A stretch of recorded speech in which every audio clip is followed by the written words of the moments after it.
10 side hustles for 16-year-olds. 1. Babysitting. You can offer your services to parents in your community who need a reliable babysitter. 2. Lawn care. You can offer to mow lawns, trim hedges, and do other yard work for people in your community. 3. Dog walking. You can offer to walk dogs for people who are too busy to do it themselves.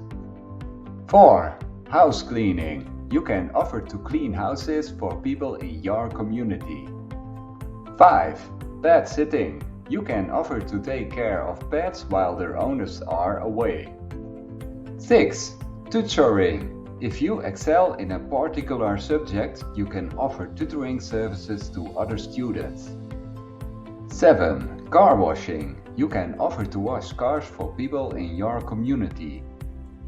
8. Painting. You can offer to paint fences, decks, or other outdoor structures.